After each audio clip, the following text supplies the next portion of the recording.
The proposed exhibition fight between Gervonta Davis and Jake Paul became one of the most polarizing topics in boxing because of the combination of spectacle, controversy, and strong reactions it stirred across the sport. On the surface, the idea carried intrigue. Davis is a proven champion in lighter divisions, known for his speed, knockout power, and high-level skill, while Jake Paul is a YouTuber turned boxer who has made himself impossible to ignore with his combination of size, training commitment, and promotional savvy. But beneath the hype, the fight faced major roadblocks, particularly the massive weight gap. Gervonta Davis typically walks around at roughly 150 pounds, competing as a lightweight or super featherweight, while Jake Paul is a natural cruiserweight who walks in far heavier.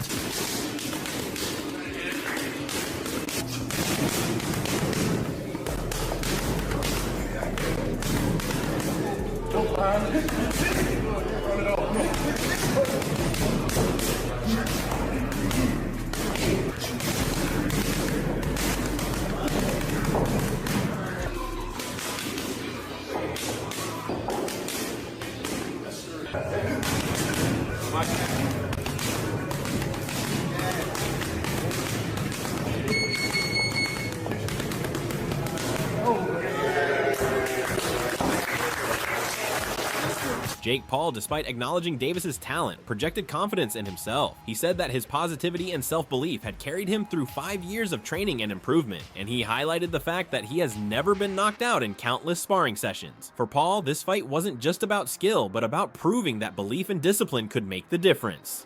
He admired Davis's ability, even describing him as a sound fighter, but Paul believed his size advantage and resilience would prevent Davis from being able to knock him out. In his eyes, the real edge came from being bigger, more durable, and just as committed in preparation. No way in hell this fight was ever gonna happen. And the fact that y'all believed it, I don't know, you're stupid. So Rick Thompson, chairman of the Georgia Athletic Commission, told USA Today Sports that Paul's promotion company withdrew its request for permits and a rule waiver, citing the 65-pound weight difference between the fighters. The Rick Thompson guy straight up said they've been promoting something they should not have been. Come on, guys, like, use your brains. Y'all boxing fans, you understand this. This fight was never going to happen. This is the article from USA Today. It says the status of the proposed fight between Jake Paul and Gervonta Davis under scrutiny because of the weight discrepancy between the two fighters. Rick Thompson is coming out and saying this stuff because he said he believes it's in the public's best interest to know that they've been promoting something they should not have been. Communications director for the Office of the Secretary of State told USA Today Sports the event will not be happening. But funny enough, tickets are still available.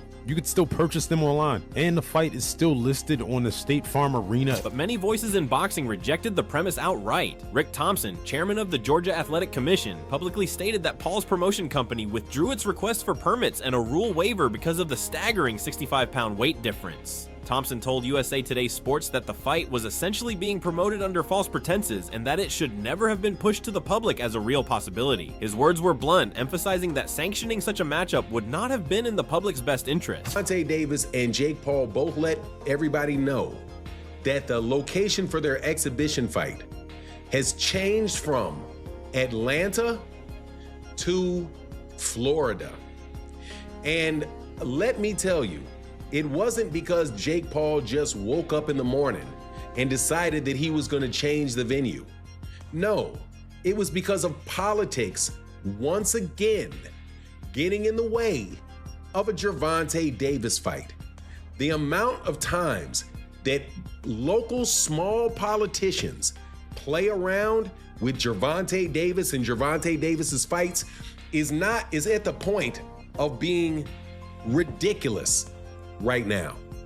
There is no way without coercion that this many venues, that Gervonta Davis has this many problems with venues.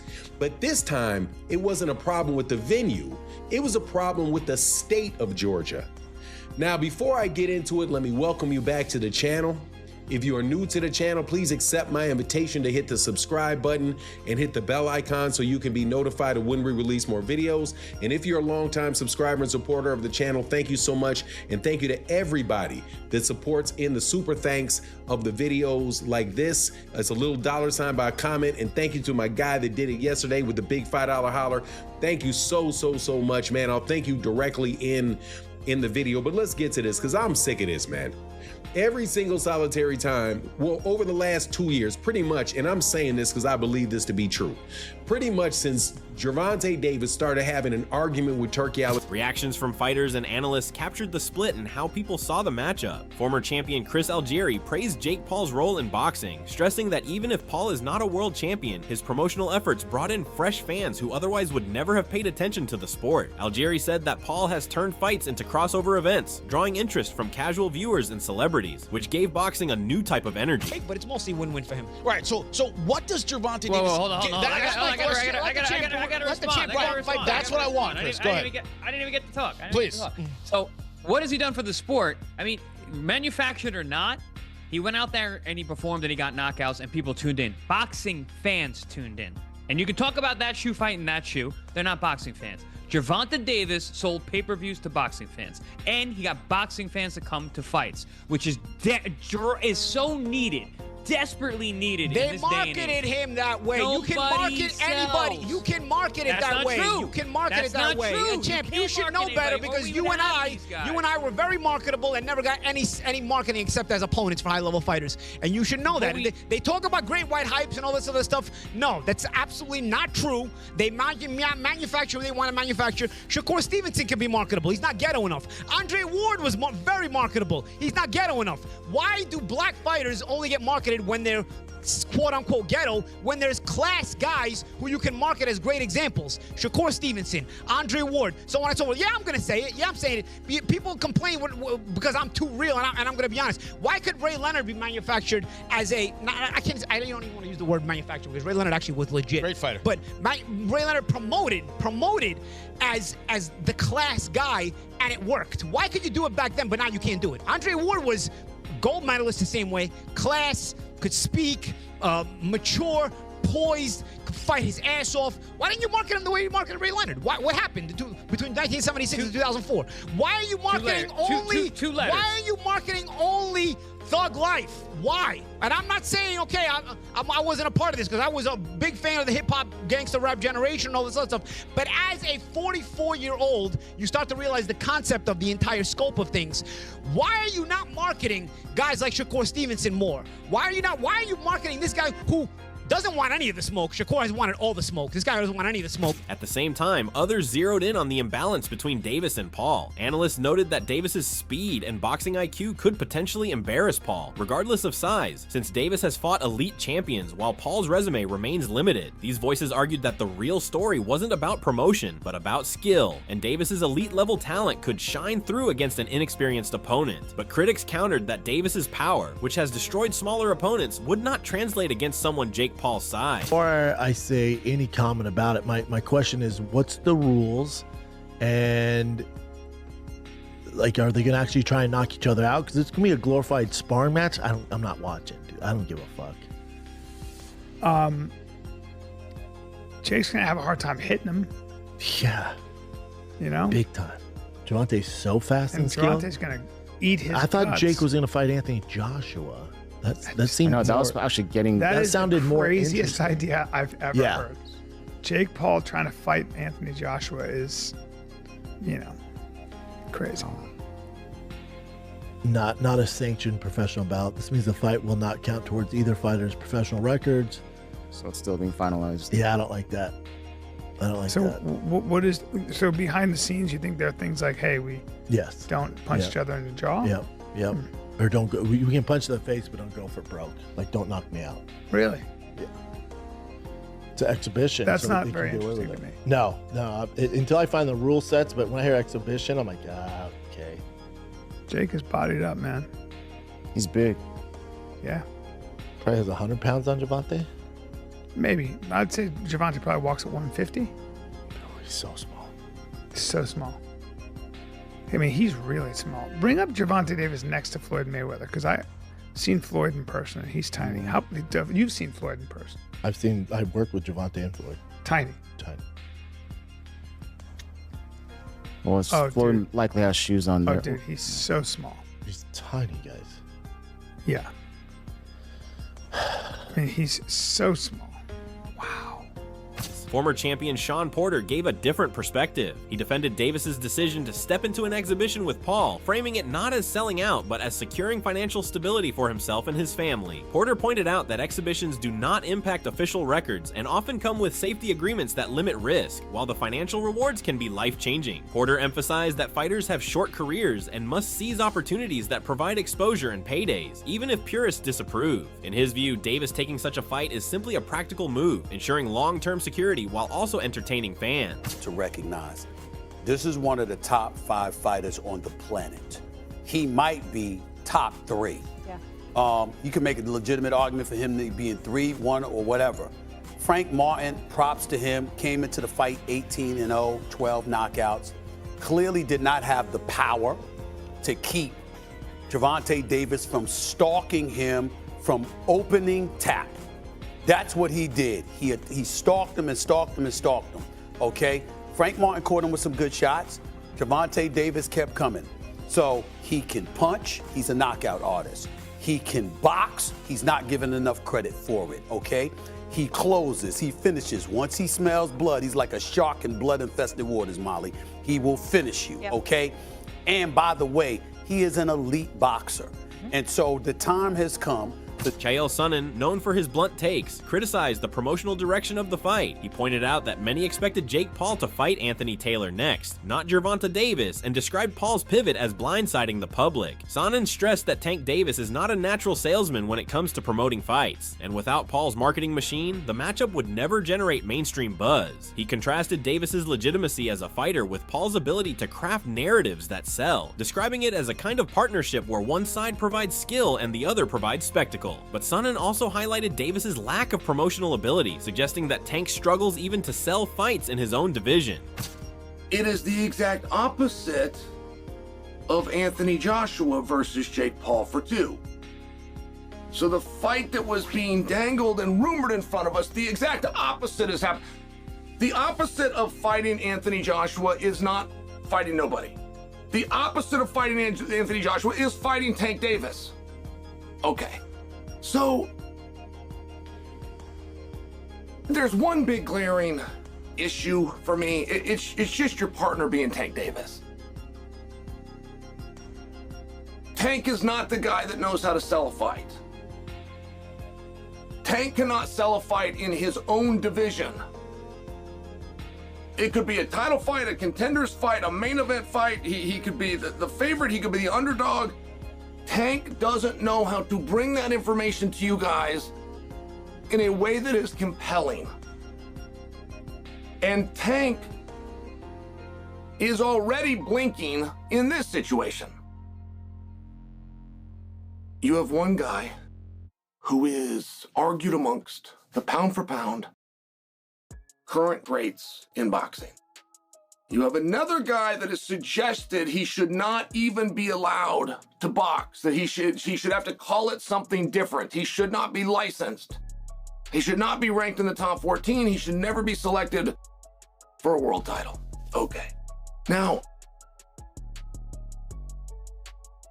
Tank has one job to do, which is to let anybody know that's listening that it doesn't make any difference, that boxing is a real sport. Some analysts and fans compared the situation to Floyd Mayweather's exhibition with Logan Paul. Floyd, despite being smaller, was able to outbox Logan without risking a knockout finish, and critics said the same dynamic might happen between Davis and Jake Paul. Davis might frustrate Jake with speed and movement, but the size difference would prevent him from finishing the fight. Others dismissed the entire idea, saying it was never meant to be competitive, only a money-making circus designed to exploit curiosity. Dana White's stance was that these spectacles were not about sport, but about entertainment value, the mystery of the unknown, and that was all. Gervonta fight makes no sense to me, because yes, Floyd didn't have the punching power Gervonta had, but even if Gervonta lands, I don't see him hurting Jake to the point he knocks him out. So what are we even doing? Where's the idea of this where's the idea that Gervonta is even gonna hurt him?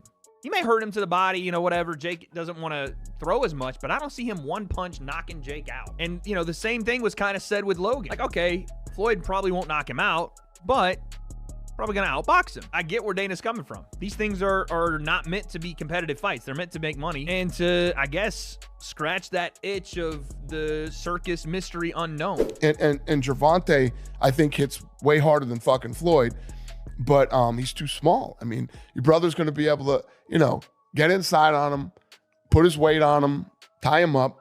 But I don't hate your brother. Your brother's out there doing his thing.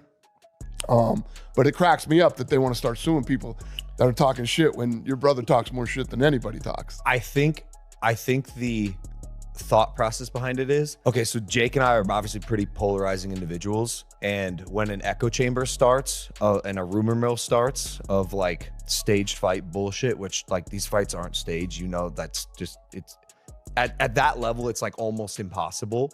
I think they think that it affects the business and it affects the brand because people discredit him as actually having legitimate bouts. I think that's the theory. So to hold people accountable for legitimate perpetuating meaning, the rumor. Legitimate meaning not fixed. Correct. Right. Yeah. And which is, I mean, again, Dana would do the same thing if his company became known for doing fixed fights when they weren't. Then he would try to find the same way to hold people accountable if they were reputable people saying that, right? So again, the whole Jake suing people for blatantly trying to say he fixes fights or he stages fights or people have no knockout clauses and all the other bullshit, I understand. Now, again, people need to use their words more accurately if they're upset about what Jake is doing. All you have to do if you're upset with the way Jake is moving in his career is say, what some people do say, which is, we like to see Jake challenge himself. We don't want to see these exhibitions, these fights that don't make sense for what you said you want to do or what you purport to want to be in the sport of boxing, which is a world champion. We want to see you fight active fighters around your skill level. That's it. But you can't go on there and go, oh, look, another rigged fight. Oh, look, another fake fight. Oh, look, he's staging another one. The broader discussion turned into a critique of boxing's marketing practices. Some voices questioned why fighters like Shakur Stevenson or Andre Ward were never marketed as heavily as Davis, or others who fit into the ghetto stereotype promoters leaned on. They pointed out that fighters with class, maturity, and skill, like Ward, were never sold to the public the way Ray Leonard once was, despite having the same credentials and even Olympic gold. The rumor. Legitimate meaning not fixed. Correct. Right. Yeah. And which is, I mean, again, Dana would do the same thing if his company became known for doing fixed fights when they weren't. Then he would try to find the same way to hold people accountable if they were reputable people saying that, right? So again, the whole Jake suing people for blatantly trying to say he fixes fights or he stages fights or people have no knockout clauses and all the other bullshit, I understand. Now, again, people need to use their words more accurately if they're upset about what Jake is doing. All you have to do if you're upset with the way Jake is moving in his career is say what some people do say, which is, we like to see Jake challenge himself. We don't want to see these exhibitions, these fights that don't make sense for what you said you want to do or what you purport to want to be in the sport of boxing, which is a world champion. We want to see you fight active fighters around your skill level. That's it. But you can't go on there and go, oh, look, another rigged fight. Oh, look, another fake fight. Oh, look, he's staging another one. Right? That's the thing that's, again, false. So I get it. I get why they're upset, but I also get why people categorize it the way they do. You just got to be better with your words. That's it. And not many of the fights are legitimate fights, but not being fixed. Hey, you hit me here and I hit you there. Yeah, I mean, Dana, that's insane.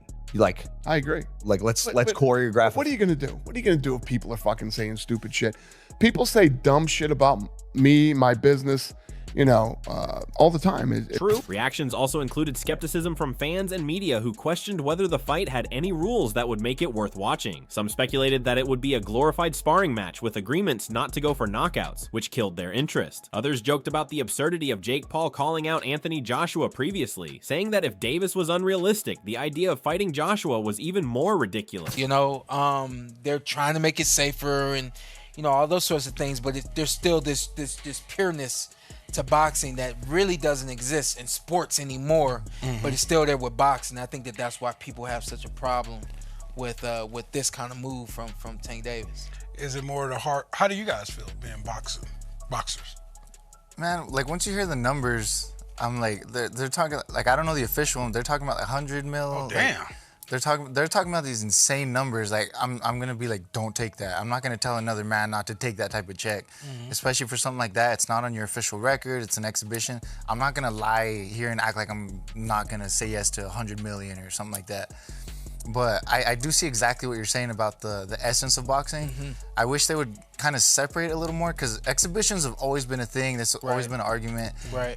But they're just selling it like a real fight almost. Right. So I think that maybe if we could create a better like distinction, more of a difference. Right.